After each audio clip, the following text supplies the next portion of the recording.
Hermanos y hermanas, estoy agradecido de estar con ustedes en esta sesión de apertura de la Semana de la Educación de 2017 en BYU. El tema de este año viene de Doctrina y Convenio 5024, con especial énfasis en estas palabras.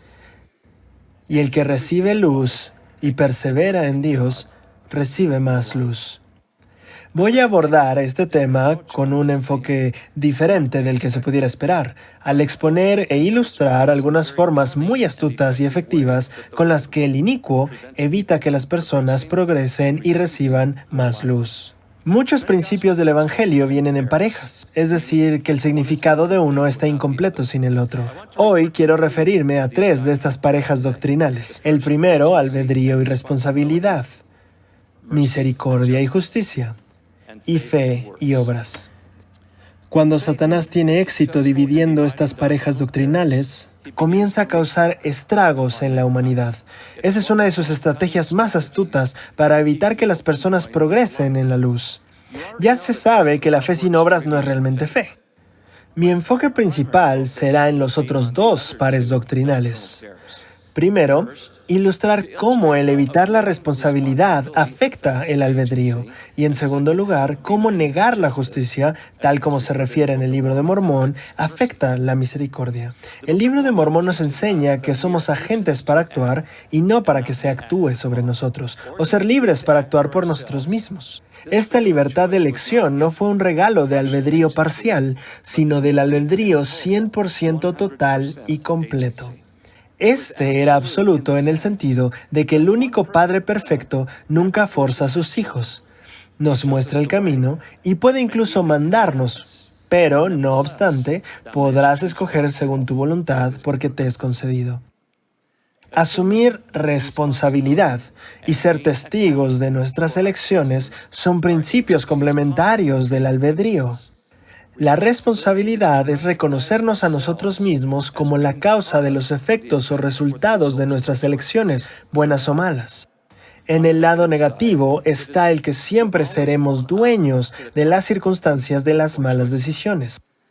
Con excepción de los inocentes, como los niños pequeños y los intelectualmente discapacitados, la doctrina del Evangelio nos enseña que cada persona es responsable por el uso de su albedrío y serán castigados por sus propios pecados. Esto no es solo un principio celestial, sino una ley de la naturaleza. Cosechamos lo que sembramos. Lógicamente, entonces, el albedrío total y completo viene con una responsabilidad total y completa. Así pues, recordad, mis hermanos, que el que perece, perece por causa de sí mismo, y quien comete iniquidad, lo hace contra sí mismo, pues he aquí, sois libres. Se os permite obrar por vosotros mismos, pues he aquí, Dios os ha dado el conocimiento y os ha hecho libres.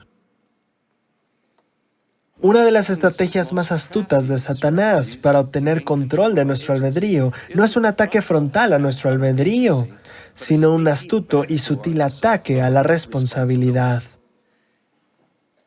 Sin responsabilidad, toda buena dádiva de Dios podría utilizarse para fines malvados. Por ejemplo, la libertad de expresión, sin responsabilidad, puede utilizarse para crear y proteger pornografía. Los derechos de una mujer pueden ser distorsionados para justificar un aborto innecesario. Cuando el mundo separa la elección del rendir cuentas, se dirige a la anarquía y a una guerra de voluntades o supervivencia del más fuerte. Podríamos llamar al albedrío sin responsabilidad el principio de Corior, como leemos en el Libro de Alma, que todo hombre conquistaba según su fuerza y no era ningún crimen el que un hombre hiciese cualquier cosa. Al quitar las consecuencias negativas, ahora se tiene un albedrío desenfrenado, como si nunca se tuviera que rendir cuentas. Si Satanás no tiene éxito en separar totalmente el albedrío de la responsabilidad, uno de sus planes de respaldo es en minimizar los sentimientos de responsabilidad, lo que podríamos llamar el principio de Neor, también que se encuentra en el Libro de Alma. Que todo el género humano se salvaría en el postrer día, y no tenían por qué temer ni temblar, porque el Señor había creado a todos los hombres y también los había redimido a todos, y al final todos los hombres tendrían vida eterna. ¡Qué atractiva oferta para aquellos que buscan la felicidad en la maldad! El principio de Neor depende totalmente en la misericordia y niega la justicia, o una separación de la segunda pareja doctrinal antes mencionada. Negar la justicia es el gemelo de evitar la responsabilidad. Son esencialmente lo mismo. Una estrategia común de cada anticristo del Libro de Mormón fue separar el albedrío de la responsabilidad. Comed, bebed y divertíos. No obstante, temed a Dios, pues Él justificará la comisión de unos cuantos pecados. Fe sin obras, misericordia sin justicia y albedrío sin responsabilidad son todos diferentes versos de la misma canción seductora y condenadora. Con cada uno, el hombre natural rechaza la responsabilidad en un intento de adormecer su conciencia. Es similar a la práctica de principios del siglo XVI del pago de indulgencias, pero mucho más fácil. De esta manera es gratis. No es de extrañarnos que el camino amplio se llene con muchos. La ruta es un desfile libre de culpa hacia la salvación, pero es en realidad un desvío hábilmente disfrazado hacia la destrucción. El albedrío sin responsabilidad es una de las doctrinas de todo anticristo, muy astuto en su naturaleza y muy destructivo en sus resultados. Para ilustrar mi punto, quisiera compartir una lista de cosas que Satanás tienta a la gente a decir o hacer para evitar que sean responsables. Esta lista no incluye todo, pero creo que cubre sus tácticas habituales. Comienzo con culpar a otros, como cuando Saúl desobedientemente tomó de los despojos de la guerra de los amalecitas y luego, cuando Samuel lo confrontó, él culpó al pueblo. Número 2. Saúl entonces racionalizó o justificó su desobediencia al afirmar que el ganado guardado era para sacrificio a Jehová. El número 3 es elaborar excusas, las cuales vienen en 1000 variedades, como esta de Lamán y Lemuel. ¿Cómo es posible que el Señor entregara a Labán en nuestras manos? He aquí, Él es un hombre poderoso y Él puede ordenar a 50. Sí, incluso puede matar a 50. Entonces, ¿por qué no a nosotros? Después está minimizar o trivializar el pecado, que es exactamente lo que Neor promovió. Esconderse es una técnica evitativa común, una táctica que Satanás usó con Adán y Eva después de que comieron del fruto prohibido.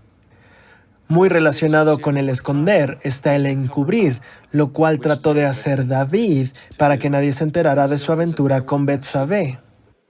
Después está el huir de la responsabilidad, lo que Jonás intentó hacer. Abandonar la responsabilidad es similar, tal como cuando Coriantón abandonó su ministerio en pos de la ramera Isabel. Lo siguiente en la lista es negar o mentir. Y Saúl dijo, he cumplido con el mandamiento del Señor. Y Samuel dijo, ¿qué significa entonces este balido de ovejas en mis oídos? Rebelarse es la siguiente. Entonces Samuel reprendió a Saúl por su rebelión. Por cuanto tú desechaste la palabra de Jehová, él también te ha desechado para que no seas rey. Aquel que se rebela también se queja y murmura. Y se quejaron contra Moisés todos los hijos de Israel, y le dijeron, ojalá hubiéramos muerto en la tierra de Egipto. Encontrar errores y enojarse están estrechamente asociados. Y aconteció que Lamán estaba enojado conmigo, y también con mi padre, y también Lemuel. Eso lleva a hacer demandas y reclamar derechos. No queremos que nuestro hermano menor nos gobierne. Y aconteció que Lamán y Lemuel me tomaron y me ataron con unas cuerdas y me maltrataron mucho. Después está el comenzar a dudar, perder la esperanza, abandonar y renunciar. Nuestro hermano es un tonto, porque no creyeron que podría construir un barco. La autocompasión y la victimización son muy comunes. He aquí, hemos padecido en el desierto estos muchos años, y durante este tiempo hubiéramos podido disfrutar de nuestras posesiones y de la tierra de nuestra herencia, sí, y hubiéramos podido ser dichosos. Después está la indecisión, o el estar en un estupor espiritual. La ironía de la indecisión es que si no tomas una decisión a tiempo, el tiempo tomará una decisión por ti. El gemelo de la indecisión es la postergación. Mas he aquí, vuestros días de probación ya pasaron. Habéis demorado el día de vuestra salvación hasta que es eternamente tarde ya. El miedo también se relaciona con el ocultar. Y tenía miedo, y fui, y escondí tu talento en la tierra.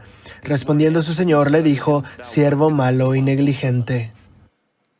Y el último que voy a mencionar aquí es el permitir o ayudar a otros a evitar la responsabilidad. Como cuando Elí falló en disciplinar a sus hijos por sus graves pecados y fue reprendido por el Señor. ¿Por qué habéis hollado mis sacrificios y has honrado a tus hijos más que a mí? Ahora, cuando consideras esta lista que acabo de presentar con la mala y Lemuel en mente, se verá que eran culpables de casi todo lo que se encuentra en la lista. Es esta lista la que destruyó a Lamán y Lemuel. Es una lista extremadamente peligrosa. Cuando leemos primero y segundo Nefi, solo podemos tratar de imaginar lo difícil que fue para los miembros de la familia de Leí salir de su casa, obtener las planchas de bronce, acampar durante 8 años en el desierto y construir un gran barco transoceánico. La responsabilidad que enfrentó la familia fue realmente formidable. Y aún, tan difícil como puede ser una responsabilidad, la dificultad es la excusa que la historia nunca acepta, como tan gratamente se ilustra en el caso de Lamán y Lemuel. Las situaciones difíciles son las pruebas de fe de uno para ver si seguiremos adelante con un corazón creyente o un corazón dudoso, si acaso. Una situación difícil revela el carácter de una persona, e incluso lo fortalece, como ocurrió con Nefi, o lo corrompe, como ocurrió con Lamán y Lemuel, que personifican lo que significa ser irresponsable. Es importante reconocer que las excusas nunca igualarán los resultados. En el caso de Lamán y Lemuel, todas las excusas del mundo nunca podrían obtener las planchas. La razón por la que Nefi obtiene las planchas y Lamán y Lemuel no, es porque Nefi nunca fue a la lista de antirresponsabilidad. Él era un campeón, y los campeones no se vuelven hacia esa lista. Como el elder David B. Hyde del Quórum de los 12 declaró, un hombre determinado encuentra la manera, el otro encuentra una excusa. Si la lista de antirresponsabilidad es tan peligrosa, ¿por qué tantas personas van ahí tan frecuentemente? Es porque el hombre natural es irresponsable por naturaleza. Va a la lista como un mecanismo de defensa para evitar la deshonra y la vergüenza, el estrés y la ansiedad, y el dolor y las consecuencias negativas de los errores y el pecado. En lugar de arrepentirse para eliminar la culpa, la suaviza con excusas. Le da esta sensación de que su entorno o alguien más tiene la culpa, y por lo tanto no necesita arrepentirse. La lista de antirresponsabilidad podría también llamarse la lista antife, porque detiene y mata el progreso en su camino. Cuando Satanás tienta a una persona para eludir la responsabilidad, esa persona sutilmente rinde su albedrío, porque la persona ya no tiene el control o el actuar. Por el contrario, se convierte en un objeto sobre el cual se actúa, y Satanás astutamente comienza a controlar su vida. Es importante tener en cuenta que todos de vez en cuando fracasamos en intentar el éxito, tal como Nefi lo hizo con sus hermanos los primeros 2 intentos al ir a Jerusalén para conseguir las planchas. Pero los valientes aceptan la responsabilidad de sus errores y pecados, se arrepienten, se ponen de nuevo en sus pies y siguen avanzando con fe. Pueden dar una explicación o alguna razón por la falta de su éxito, pero no una excusa. A primera vista, podría parecer que Adán estaba culpando a Eva cuando dijo la mujer que me diste. Sin embargo, cuando Adán añadió posteriormente el y yo comí, se nos da a entender que él aceptó su responsabilidad por sus acciones y daba una explicación, no culpando a Eva. Eva, a su vez, dijo yo comí. Ir a la lista de antirresponsabilidad es un acto de autotraición. Es rendirse sobre uno mismo y a veces los demás. Mientras comparto las siguientes historias, espero que puedan ver cómo ir a la lista de antirresponsabilidad es contraproducente, incluso si tienes razón. Historia número 1. El centro de distribución. En el 83, algunos socios y yo comenzamos una nueva compañía que enseñaba seminarios de gestión de tiempo, creábamos y vendíamos planificadores. Para los seminarios empresariales enviábamos a nuestros asesores a la sede del cliente, donde enseñaban en los centros de capacitación corporativa. Antes del seminario, 2 empleados de nuestro centro de distribución preparaban y enviaban varias cajas de materiales, tales como planificadores diarios, carpetas y formularios. También se incluía una guía del seminario para participantes, con un centenar de páginas con citas, espacios para escribir, gráficos e ilustraciones. Los 2 empleados del centro de distribución normalmente enviaban el material 10 días antes del seminario. En el momento en el que se produjo el siguiente incidente, estábamos enseñando alrededor de 250 seminarios cada mes. Con tantos envíos de materiales, estos 2 empleados a menudo cometían errores, como no enviar suficientes cantidades, omitir ciertos materiales, o no los enviaban a tiempo. Esto se convirtió en una irritante y a menudo vergonzosa frustración para los consultores. Cuando ocurrieron estos problemas, la división del seminario presentó una queja contra mí, ya que el centro de distribución era una de mis responsabilidades. Cuando hablé con estos 2 empleados acerca de los errores y las mejoras en el sistema, nunca quisieron aceptar la responsabilidad por los errores. Culparon a otros, diciendo cosas como, no es culpa nuestra, la división de seminario llena la fórmula de solicitud de suministros de manera incorrecta y enviamos el paquete exactamente con sus especificaciones. Es su culpa. No puedes culparnos. O dirían algo como, lo enviamos a tiempo, pero la empresa de transporte lo entregó tarde. No puedes culparnos. Otra excusa era, la división de kits individuales del seminario las empacó con errores y nosotros enviamos los kits como ellos nos lo dieron. Es su culpa. Parecía que estos 2 empleados nunca eran los responsables de los errores, así que los errores continuaron. Entonces pasó algo crítico. El director de capacitación de una gran corporación multinacional asistió a uno de nuestros seminarios y estaba tan encantado que nos invitó a enseñar un seminario piloto a sus 50 y tantos altos ejecutivos. El día del seminario, nuestro asesor llegó y abrió las cajas de materiales y descubrió que las guías de seminario no estaban. Sin estas guías, ¿cómo los participantes seguirían los temas y tomarían notas? El director de formación se paralizó de miedo. Nuestro asesor hizo lo mejor que pudo al asegurarse de que cada participante se le diera un bloc de hojas donde pudiera tomar notas a través del día y todo estuviera razonablemente bien, incluso sin las guías. Muy avergonzado y enojado, el director de formación llamó a nuestra división de seminario y dijo, ustedes nunca enseñarán aquí otra vez. ¿Cómo pudieron haber cometido un error tan vergonzoso y inexcusable con nuestro seminario piloto? Uno de los vicepresidentes de nuestra división de seminario me llamó y dijo, esta es la última vez. Estamos a punto de perder una cuenta de $1 millón debido a los errores del centro de distribución. Simplemente no podemos tolerar más errores. Y como uno de los dueños de la empresa, tampoco podría tolerar este tipo de errores.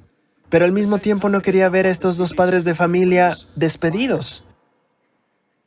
Después de pensar en las posibles soluciones, decidí implementar un sistema de incentivos para motivar a estos 2 hombres a tener más cuidado. Por cada seminario enviado correctamente, ellos recibirían $1 extra, haciendo posible que tuvieran $250 más cada mes, esperando que eso los entrara en la calidad. Pero si cometían un error, perderían $1, pero no se me hacía mucho. Así que también decidí incluir 2 bonos de $100. Si no había errores. Con el primer error, no solo perderían $1, sino también el primer bono de $100. Si cometían 2 errores, perdían el segundo bono de $100. También les aclaré, si hay un error, perderán su bono independientemente de quién lo cometió. Son 100% responsables de ese envío. Pero eso no es justo, respondieron. ¿Qué pasa si la división del seminario llena el formulario de solicitud de suministros incorrectamente y sin saberlo, enviamos el material con sus errores? Les dije, perderían su bono. Ustedes son 100% responsables del éxito en este envío. Pero eso no es justo. ¿Qué pasa si enviamos el paquete a tiempo, pero la compañía de transportes la entrega tarde?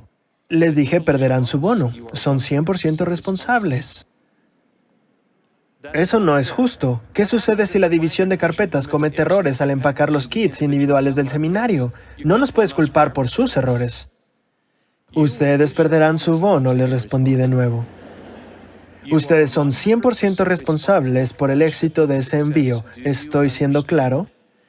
Eso no es justo. Bueno, no parece justo, pero así es la vida. Ustedes perderán su bono. Lo que hice fue eliminar la lista de antirresponsabilidades como una opción para ellos. Ahora entendían que ya no podían culpar a otros, dar excusas o justificar sus errores, incluso cuando tenían la razón y era culpa de alguien más. Lo que sucedió después fue fascinante de observar. Cuando recibían una orden de la división de seminario, los llamaban para revisar con ellos el formulario artículo por artículo. Asumieron la responsabilidad de corregir los errores cometidos por la división del seminario. Empezaron a leer los documentos de la empresa de envíos para asegurarse que el envío se ingresara correctamente. Empezaron a marcar las cajas de cartones del envío como 1 de 7, 2 de 7, etc., con el contenido del paquete escrito en el exterior de la caja. Empezaron a enviar los paquetes 3 o 4 días antes de lo que lo hacían antes. Unos días antes del seminario llamaban a la empresa cliente para verificar que el envío hubiera llegado y el contenido que traía. Si de alguna manera habían omitido cualquier material, tenían 3 o 4 días adicionales para enviar los artículos por correo express. Los errores finalmente se detuvieron y empezaron a ganar su bono mes a mes. Fue una experiencia impactante para ellos al aprender de primera mano el poder, el control y la recompensa de ser 100% responsables. Lo que aprendieron estos dos empleados es que cuando culpaban a alguien más, cedían el control del éxito del envío a otros. La división de seminario, la empresa de transporte, etc. Aprendieron que las excusas les impedían tomar el control de sus vidas.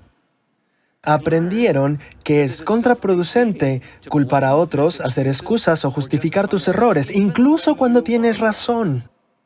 En el momento en el que aplicas una de estas cosas contraproducentes, pierdes control sobre los resultados positivos que buscas en tu vida. Historia número 2. Poniendo mi matrimonio antes que mi orgullo. Cito. Como cualquier pareja, mi esposo y yo hemos tenido desacuerdos durante nuestro matrimonio, pero un incidente se destaca en mi mente. Ya no recuerdo el motivo de nuestro desacuerdo, pero terminamos sin hablarnos. Recuerdo que sentía que todo era culpa de mi esposo. Sentía que no había hecho nada, así que no tenía la necesidad de disculparme. Mientras avanzaba el día, esperé que mi esposo dijera que lo sentía. Seguramente veía cuán equivocado estaba. Era obvio cuánto había lastimado mis sentimientos. Sentía que tenía que mantenerme firme. Ese era el principio que importaba. Cuando el día empezó a terminar, comencé a darme cuenta de que estaba esperando en vano. Así que recurrí al Señor en oración. Oré para que mi esposo se diera cuenta de lo que había hecho y cómo dañaba nuestro matrimonio. Oré para que fuera inspirado a disculparse, para que pudiéramos terminar nuestro desacuerdo. Mientras oraba, sentí la fuerte impresión que debía ir a mi esposo y pedirle disculpas. Estaba algo sorprendida por esta impresión y señalé inmediatamente en mi oración que no había hecho nada malo y por lo tanto no debía decir que lo sentía. Un pensamiento vino fuertemente a mi mente. ¿Quieres tener la razón o quieres tener un matrimonio?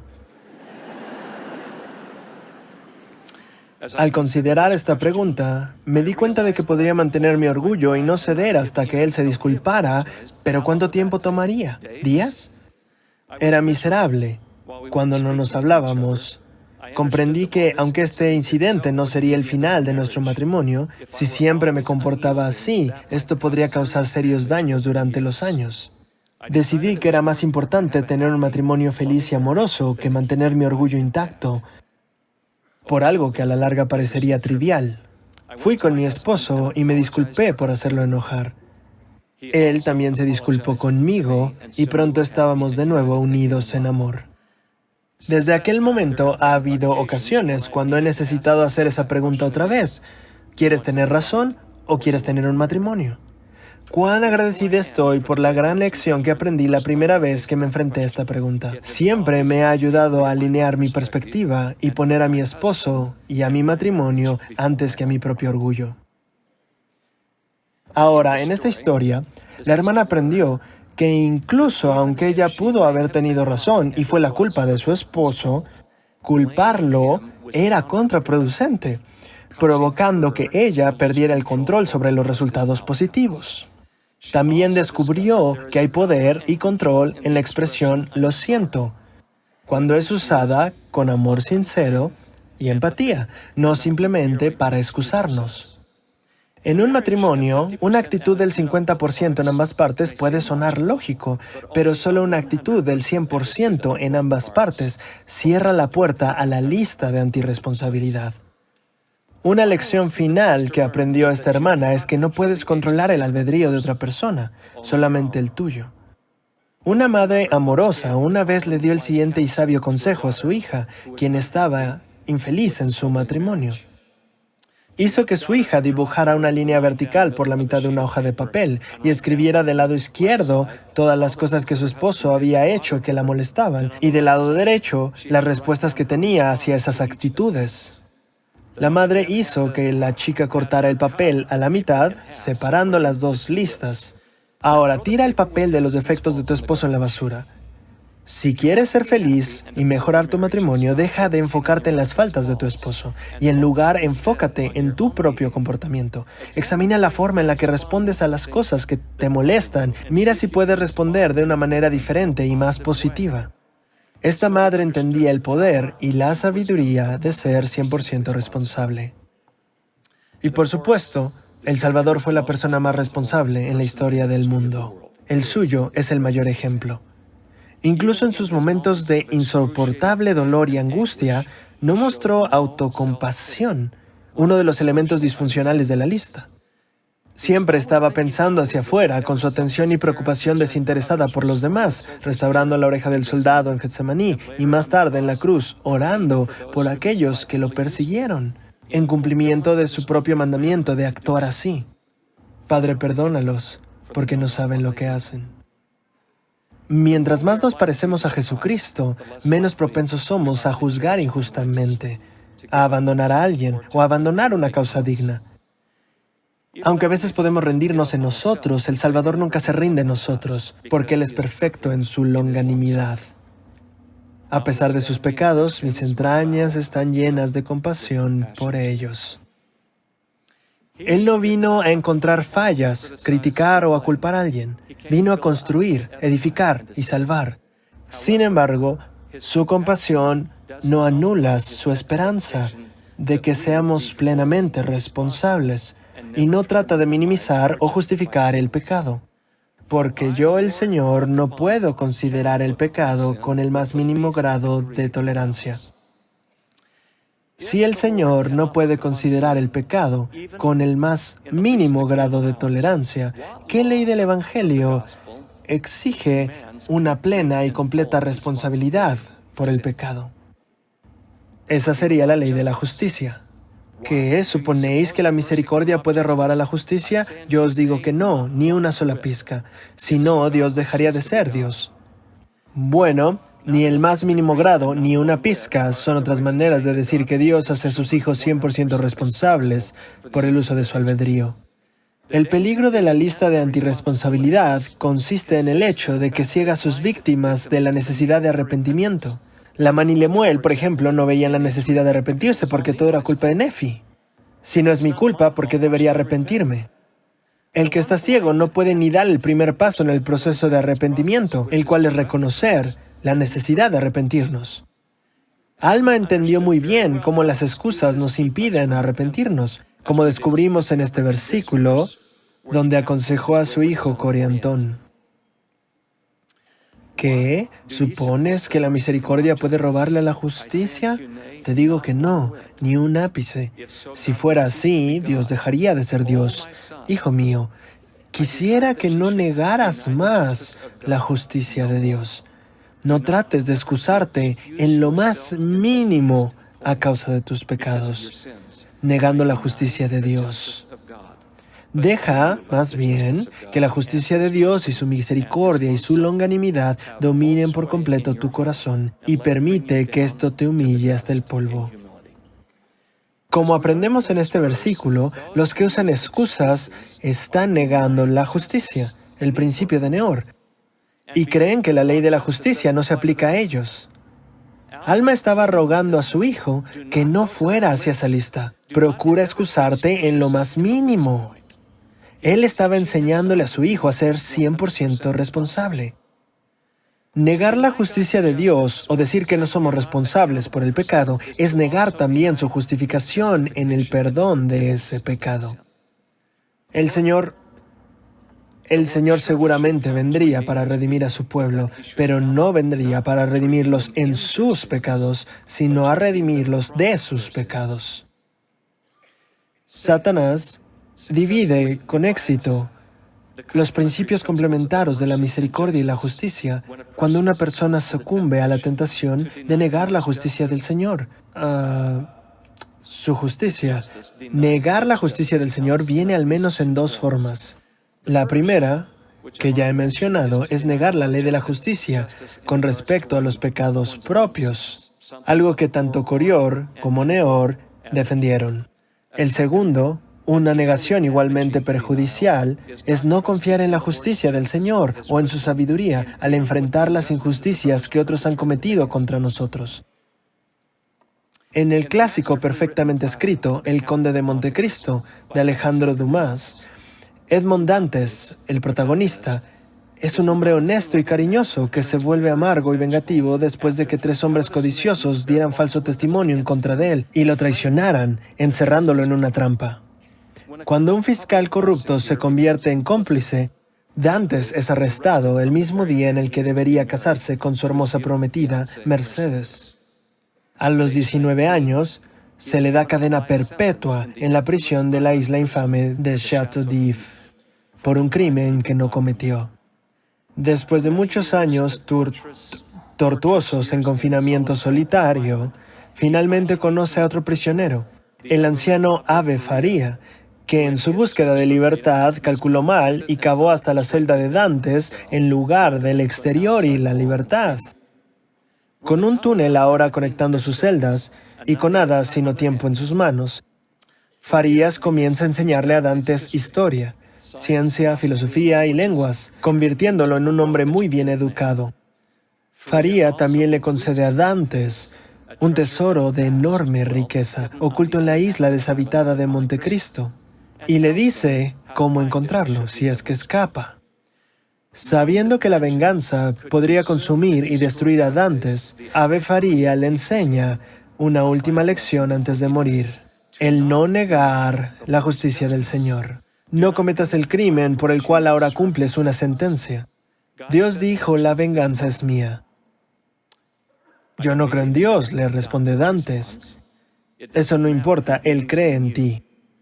Dantes sigue sin estar convencido. Tras la muerte de Faría, Dantes idea un plan inteligente ocultándose a sí mismo en el sudario de Faría, y es finalmente capaz de escapar después de 14 años de tormento en Château d'If.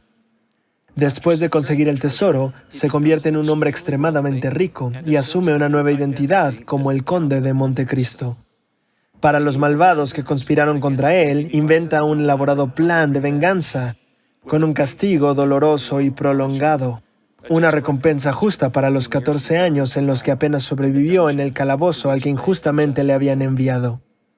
Con precisión, Dantes pone en marcha su plan, y sus enemigos sufren el castigo que ha ideado cuidadosamente para cada uno de ellos.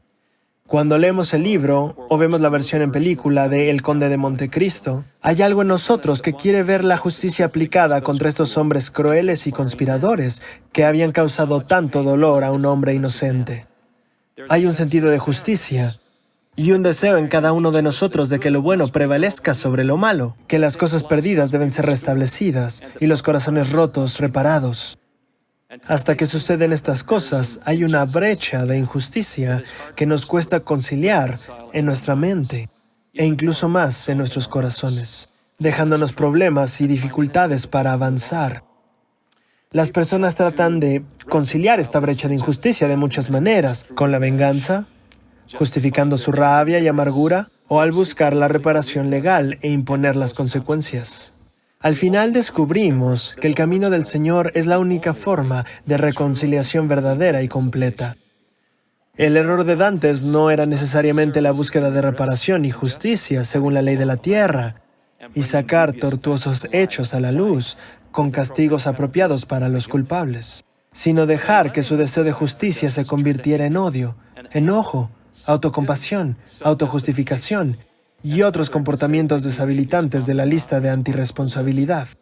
Él esencialmente descendió al nivel de impiedad de sus enemigos y usó engaños, mentiras y fraude para atraparlos, todo fuera del proceso legal, tal como lo habían hecho con él y justo como había profetizado Ave-Faría.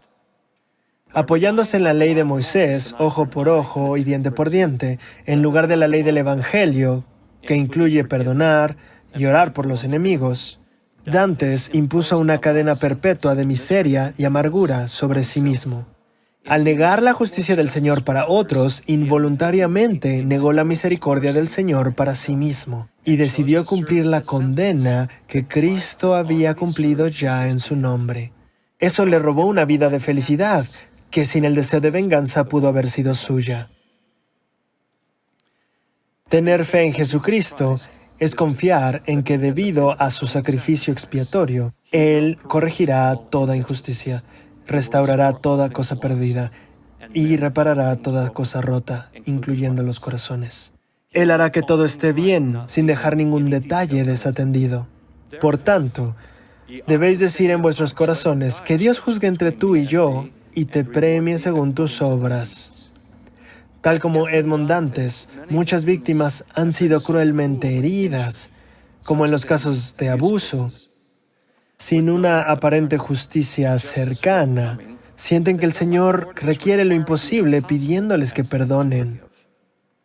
Pero tan difícil como puede ser perdonar en tales circunstancias, el no perdonar es aún más difícil a largo plazo, ya que pone a una persona en la lista de antirresponsabilidad. El no perdonar es sinónimo de culpar, tener ira, autojustificación y autocompasión, todas las cosas que están en la lista. Cuando Satanás aprovecha cualquiera de estas emociones negativas, comienza a ejercer control sobre sus vidas, incluso si tienen razón. Alguna de las cosas más difíciles que perdonar es en el caso de violencia doméstica, con la angustia, el dolor por la traición y la crueldad. Ahora, hay un patrón interesante y común en los casos de abuso. El abusador casi siempre le echa la culpa a la víctima, como cuando Lamán y Lemuel culparon a Nefi cuando abusaron de él. Para protegerlo a él y a su familia, el Señor inspiró a Nefi para separar a su familia de la de sus hermanos y sus malvadas intenciones. Supongamos que una mujer que ha sido abusada cruelmente recibe una revelación similar y ella se separa de su esposo extremadamente abusivo. A pesar de que la mujer abusada ahora está libre del entorno abusivo, a ella le está siendo difícil perdonarlo debido a la crueldad sostenida y creciente. Parece simplemente injusto pedirle que perdone su brutalidad cuando él parece no arrepentirse. No parece ser justo para ella, la inocente, estar sufriendo cuando él, el culpable, parece salir impune. ¿Ha de encontrarse la paz sin la justicia? Bueno, como Edmond Dantes, hasta que la esposa maltratada aprenda a perdonar, también está negando o no confiando en la justicia de Dios y su capacidad de juzgar sabiamente. La justicia, leemos en la Guía para el Estudio de las Escrituras, es una ley eterna que requiere un castigo cada vez que se rompe una ley de Dios. El pecador debe pagar la pena si no se arrepiente. Si se arrepiente, el Salvador paga la pena por medio de la expiación, invocando la misericordia. Si el ex esposo no se arrepiente, él pagará la pena.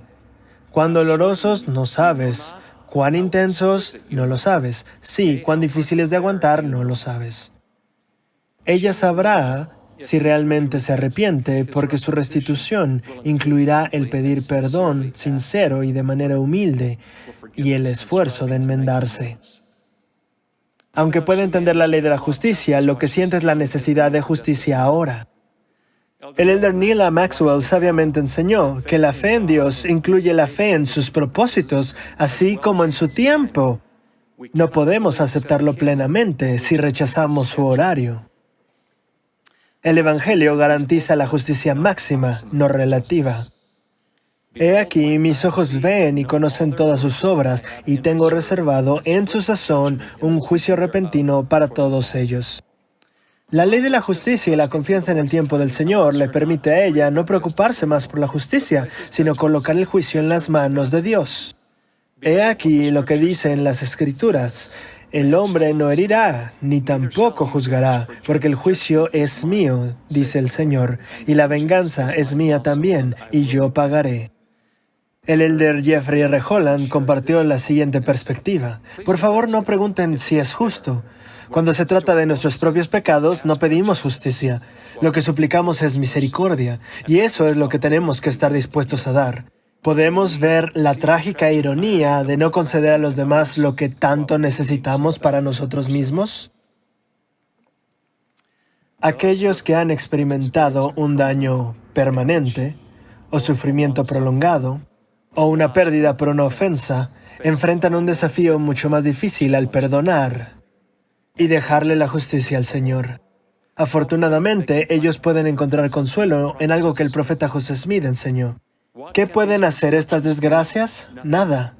Todas sus pérdidas se recuperarán en la resurrección, siempre que permanezcan fieles. Hasta que la mujer abusada pueda dejar la justicia al Señor, probablemente continuará experimentando sentimientos de ira, los cuales son una forma de devoción negativa hacia su agresor, y esto le atrapa en una pesadilla recurrente. El presidente George Albert Smith se refirió a esto como acariciar una influencia indebida. Habiéndola lastimado tan profundamente, ¿por qué le permitiría continuar victimizándola, acechando sus pensamientos? ¿No ha sufrido suficiente ya? El no perdonar a su agresor le permite a él tormentarla mentalmente una y otra vez. Perdonarlo no lo libera a él, la libera a ella. Parte de entender el perdón es entender lo que el perdón no es. Perdonar a su marido abusivo no excusa o condona su crueldad. No significa olvidar su brutalidad. No puedes dejar de recordar o borrar un recuerdo tan traumático. No significa que se niegue la justicia, porque la misericordia no puede robarle a la justicia. El perdón no puede borrar el daño que él causó, pero puede comenzar a sanar las heridas y aliviar el dolor. No significa confiar en él otra vez y darle aún otra oportunidad de abusar de ella o los niños. Mientras que el perdonar es un mandamiento, la confianza tiene que ser ganada y se evidencia con un buen comportamiento sobre el tiempo, el cual claramente él no ha demostrado. El que nosotros le perdonemos no significa que se perdonen sus pecados. Solo el Salvador puede hacer eso basado en el arrepentimiento sincero. Esas son las cosas que perdonar no significan. Lo que sí significa es perdonar su necedad, incluso su estupidez, en sucumbir a los impulsos del hombre natural, al tiempo que tenemos esperanza que se someta al influjo del Espíritu Santo. No significa darle otra oportunidad de abusar, sino significa darle otra oportunidad en el plan de salvación. También es útil si la mujer entiende que somos castigados por nuestros pecados, así como debido a ellos. Entonces ella reconoce que su agresor se ha infligido mucho más daño eterno a sí mismo que el daño hecho sobre ella.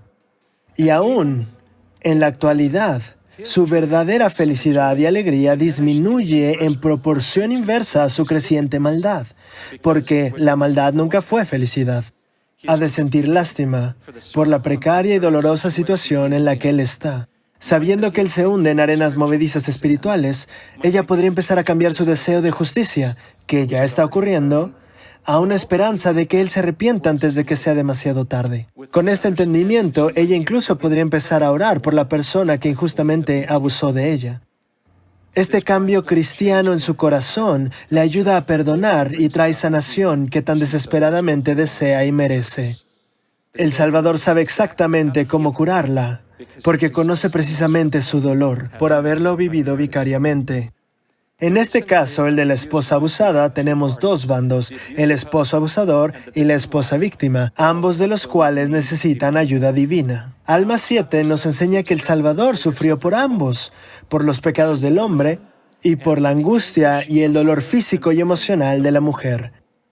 Para acceder a la gracia del Salvador y al poder sanador de su expiación, el Salvador requiere algo de ambos. La llave del esposo para acceder a la gracia del Señor es el arrepentimiento. Si el marido no se arrepiente, no puede ser perdonado por el Señor. La llave de la mujer para acceder a la gracia del Señor y permitirle sanarla es el perdón. Hasta que ella sea capaz de perdonar, ella está eligiendo sufrir la angustia y el dolor que Él ya ha sufrido en su nombre. Al no perdonar sin saberlo, ella niega su misericordia y sanación.